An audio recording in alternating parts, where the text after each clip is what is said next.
E aí, pessoal, tudo legal? Queria conversar com vocês hoje sobre uma nova sigla que cada vez vamos nos deparar com ela, ESG, Environment, Social e Governance. Alguns usam em português ASG, Ambiente, Social e Governança. Bom, pessoal, cada vez mais as organizações estão adotando essa visão do ESG para gerir os seus negócios.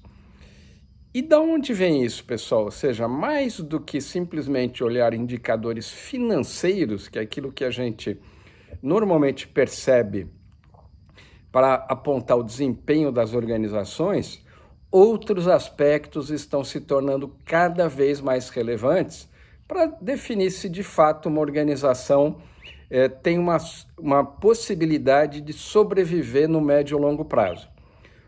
Por que isso, pessoal? Podemos lembrar de alguns exemplos recentes, ou seja, muitas empresas acabam desaparecendo por uma má gestão financeira, mas muitas delas têm enfrentado problemas muito sérios por outros aspectos que não o financeiro.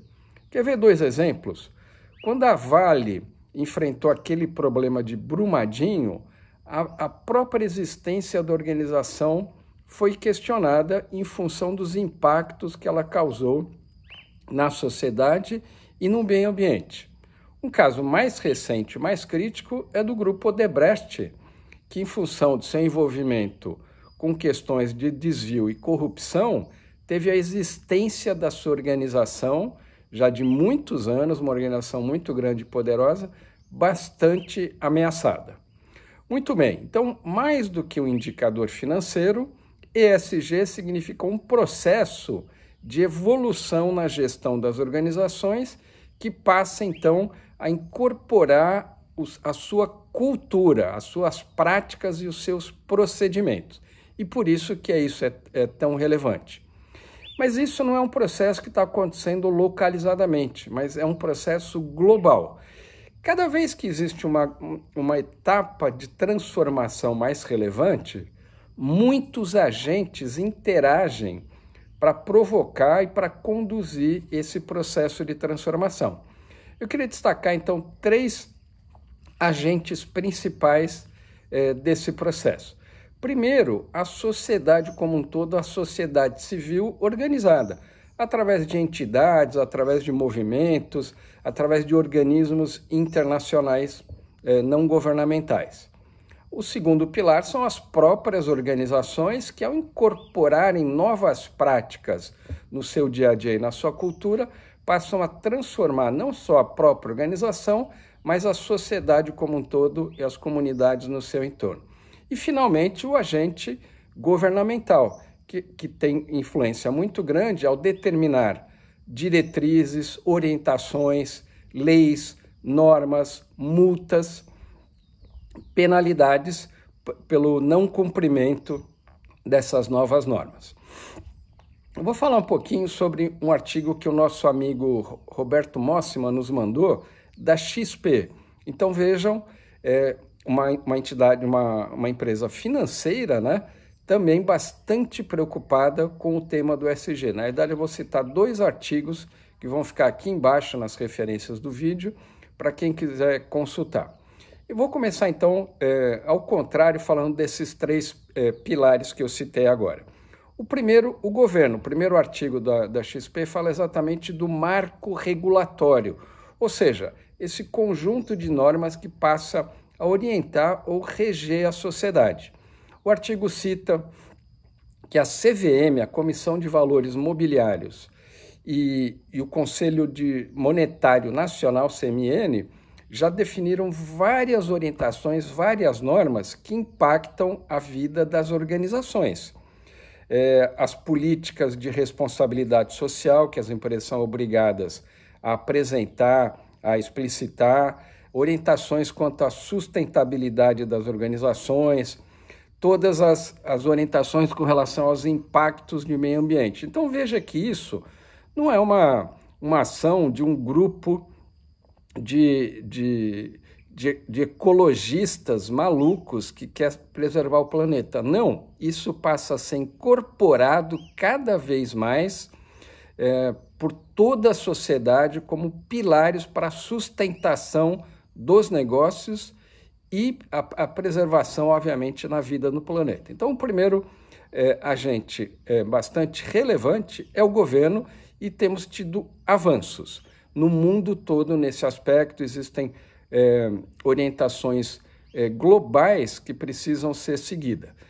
De vez em quando aparece um governante completamente desalinhado com essas evoluções da humanidade. E estamos assistindo casos recentes, tanto nos Estados Unidos quanto no Brasil, de governantes que se descolam dessas grandes tendências mundiais e tentam voltar para momentos de grande irresponsabilidade na postura governamental e das organizações. Bom, o segundo agente são as próprias organizações, as empresas de um modo geral, grandes, pequenas, públicas, privadas, terceiro setor, que ao incorporarem essas novas práticas ligadas ao meio ambiente, ligadas ao impacto social, as questões trabalhistas, a forma como gerem e cuidam das pessoas, a forma como estimulam o engajamento de seus colaboradores, que é exatamente o S do social, trazem impactos cada vez mais relevantes para a sociedade. Vejam que interessante, no Brasil temos um grande avanço nesse momento com a B3, a Bolsa do Brasil, trabalhando em conjunto com o Great Place to Work, e lançaram no mercado recentemente, B3 e GPTW, um novo indicador para a economia brasileira, o indicador B3GPTW. Ele mede o desempenho das empresas de capital aberto que são um Great Place to Work versus as demais, mostrando que sim, criar um excelente lugar para trabalhar, criar um ambiente de confiança, traz sim resultados positivos financeiros para a organização. Olha que sensacional. E por fim, pessoal, o terceiro pilar das organizações sociais, como por exemplo a ONU. A ONU tem,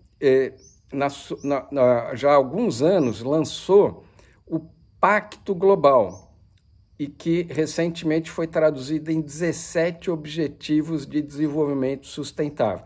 Pessoal, isso é o fruto do trabalho de muitos e muitos anos de centenas de países. De novo, não é alguma coisa de alguém isoladamente tentando criar uma tendência, mas é um caminho que a humanidade está adotando para preservar a sua própria existência. Lembrando que o ser humano é o único que destrói o seu próprio meio ambiente, mas nenhuma outra espécie na humanidade faz isso. O Pacto Global, que hoje já mais de 15 mil empresas no mundo são aderentes a ele, só no Brasil são mais de 1.000. Olha que interessante, a participação do Brasil muito relevante. Empresas que assinam, aderem a esse pacto, se comprometem com esses objetivos de desenvolvimento sustentável, que tem a ver com o meio ambiente, a preservação da vida na natureza, da água, da fome zero, eliminação da fome, água para todos, saneamento, impactos no meio ambiente, redução das desigualdades, condições dignas de trabalho para todos, eliminação do trabalho infantil, eliminação do trabalho escravo. Então vejam quantas coisas esse pacto prevê, e ele está se tornando cada vez mais um pano de fundo para que qualquer organização que pretenda entrar ou se aprofundar nesse caminho possa ter uma orientação e um caminho comum que mais de 15 mil organizações ao redor do mundo estão adotando. Então é isso, pessoal.